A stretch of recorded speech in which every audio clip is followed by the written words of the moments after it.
Hello and welcome to Biology Music School with your music teacher here, Dave Allen.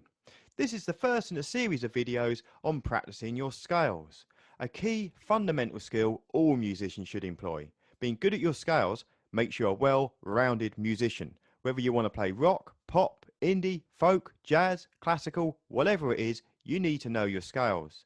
So today we're going to look at some common major scales, and I will also be showing you the secret to understanding how all of the major scales work. So let's now go to the piano and start learning. Okay, so here we are at the piano and we're going to play the scale of C major. So we're going to start here on the keynote of C, as you would expect. And we're going to play from this C to this C here. That is essentially what all scales are. They're playing from one keynote up to the next. And the set of notes that plays in C major is C, D, E, F, G, A, B and C. And it looks and sounds like this.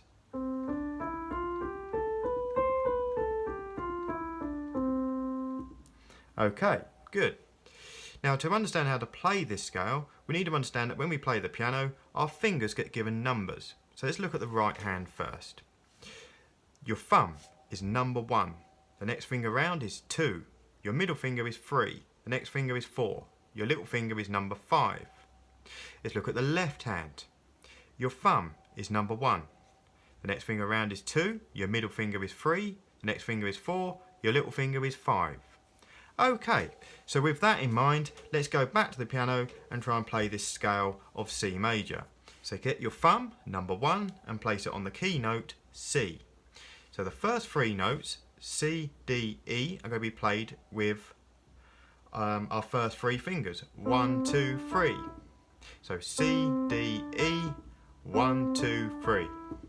So what we want to do after that, we need to bring the thumb under to place onto the F. So it's 1, 2, 3, bring the thumb under onto the F to go 1, 2, 3, 4, 5. Or C, D, E, F, G, A, B, C. But the finger numbering of that is starting with your thumb, number 1 on the C, 1, 2, 3, 1, 2, 3, 4, 5. Okay, let's just play that a few times and get used to it. Starting on the C with your thumb. 1, 2, 3, 1, 2, 3, 4, 5. 1, 2, 3, 1, 2, 3, 4, 5. Excellent. Let's look at descending the scale. So you're up here with your little finger, number 5 on the C. So to come down, it's 5, 4, 3, 2, 1. Bring your middle finger, number 3, over to play the last 3 notes. 3, 2, 1. Okay, I'll do that again. 5, 4, 3, 2, 1, 3, 2, 1. So all together, going from the top. 1, 2, 3, 1, 2, 3, 4, 5, 4, 3, 2, 1, 3, 2, 1. Okay. Okay, so now let's look at playing this scale with our left hand. So we're going to place our little finger, number 5, on the key note of C. And the first 5 notes is going like this. 5, 4, 3, 2, 1. Bring your middle finger, number 3, over to play the last 3 notes. 3, 2, 1. 5, 4, 3, 2, 1. 3, 2, 1. 5, 4, 3, 2, 1. 3, 2, 1. Okay, and to descend, we're up here with our thumb, number 1, on the C, and we come down, it's like this. 1, 2, 3, bring your thumb under, 1, 2, 3, 4, 5. That's what brings us home. Okay, so do that again. Your thumb on the C at the top here, number 1. 1, 2, 3, thumb under, 1, 2, 3, 4, 5. 1, 2, 3, 1, 2, 3, 4, 5. Okay, let's do that from the top. 5, 4, 3, 2, 1, 3, 2, 1, 2, 3, 1, 2, 3, 4, 5. Excellent. So when you've got confident with playing the scale in your right hand and in your left hand separately, have a go at putting it all together. So.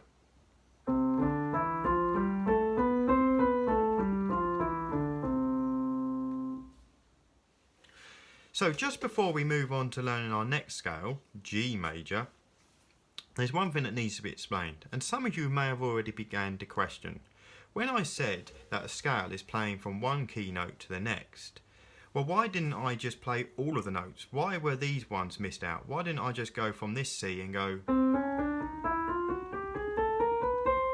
Because surely that is playing all of the notes between that one, and that is correct. But that, what I've just played, is what is known as a chromatic scale, not a major scale. There is a reason why the pattern falls the way that it does, and to understand that we need to understand something that's called tones and semitones. They're just musical intervals. So what it is, very briefly, a semitone is the shortest distance between any two notes, and on a piano keyboard it's quite easy to see. So if we look at the note C, or the key C rather, what's the very next key up from it? It's this one, isn't it? So we play them together, that is a semitone. If we wanted to play a tone, which is the second shortest distance, so if we were to go from C again, well, we know that that is the very next note, a semitone. We need to go make it a step larger, so it will come to here, the D. So that's a tone. Semitone, tone. Let's look at it on another note. Let's go to this G. The very next note up from the G is this one here. So that is a semitone. A semitone, it can easily be identified because there's no keys in between the two notes you're playing. If we're playing a tone, there will be a key in between it. So if we have a tone from this G, it's going to be this note here, and that one is in the middle. So that's how we know that that's a tone. Semitone, tone. Now, you'll be correct if you are wondering, it'll work the same the other way around. So we're on this G still. If to go a semitone down from this G would be this key here. That's a semitone. To go a tone down from this G, we'd have to go down to this note. And you've got that key in between them. So that is a tone, that's a semitone. And for argument's sake, that's a semitone, that's a tone. Okay? Watch out for the keys of B and C and E and F. It can sometimes confuse people when they're learning. B to C, is that a tone or a semitone? It's a semitone, isn't it? Because there is no key in between them. And it's the same with E and F. It's a semitone. There is no key in between them. So, let's talk about the pattern of tones and semitones that a major scale follows. Okay, so here is the C major scale written out, and now we can see this tone and semitone pattern. So you can see here that we've got tone, tone, semitone, tone, tone, tone, semitone. So let's go back to the beginning of the scale. The C to the D is a tone. The D to the E is also a tone. The E to the F is a semitone. The F to the G is a tone. The G to the A is a tone. The A to the B is a tone. The B to the C is a semitone. And that is the pattern all major scales follow. That tone, tone, semitone, tone, tone, tone, semitone.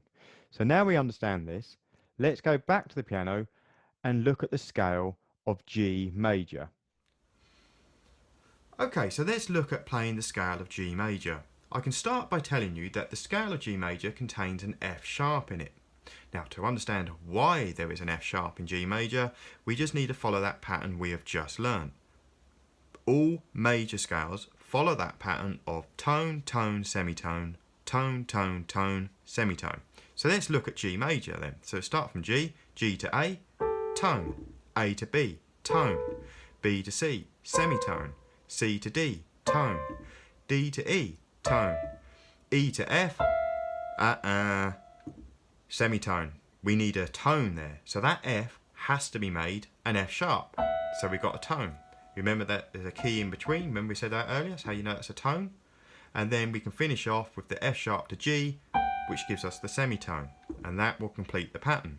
Tone, tone, semitone, tone, tone, tone, semitone. And remember, this pattern is the same for all major scales. There are other ways to work out what sharps fit into different key signatures or scales, and I will talk about that in the next lesson. Like many things with music, there is lots of different ways of arriving at the same answer. However, don't worry about that too much for now. Let's just focus on playing the scale of G major. Okay, so the fingering for G major is in fact the same as it was for C major. So we're just going to start on the G. This is the right hand. Start with your thumb. 1, 2, 3, 1, 2, 3, 4, 5. 1, 2, 3, 1, 2, 3, 4, 5. And to descend, 5, 4, 3, 2, 1, 3, 2, 1. So again, 5, 4, 3, 2, 1, 3, 2, 1. So all together, 1, 2, 3, 1, 2, 3, 4, 5, 4, 3, 2, 1, 3, 2, 1. Okay, let's look at the left hand. So we're going to start on number 5. 5, 4, 3, 2, 1, 3, 2, 1. Same as C major again, you see. 5, 4, 3, 2, 1, 3, 2, 1. To descend, 1, 2, 3, 1, 2, 3, 4, 5. One more time. 1, 2, 3, 1, 2, 3, 4, 5. And all together. 5, 4, 3, 2, 1, 3, 2, 1, 4, 3, 1, 2, 3, 4, 5. And then you can put it all hands together when you're ready.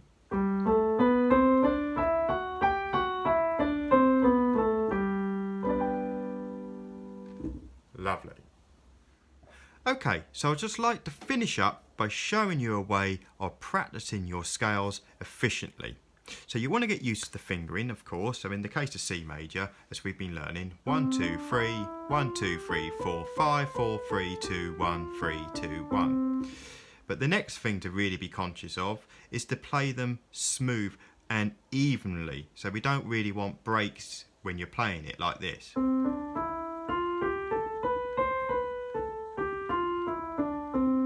Easily done when you're learning and forgivable because we're trying to get used to the fingering. But once you start getting used to that, you really want to give yourself some discipline to try and keep it even.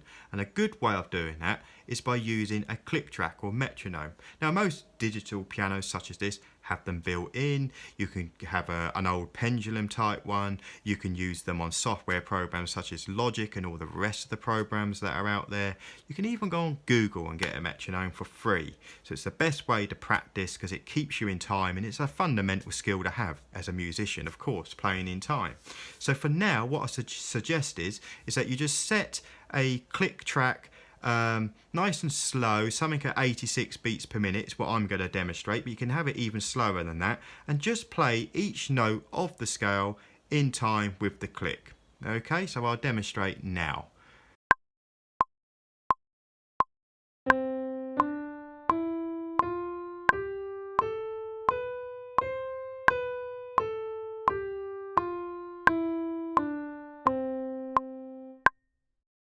And of course, let's go on and do G major.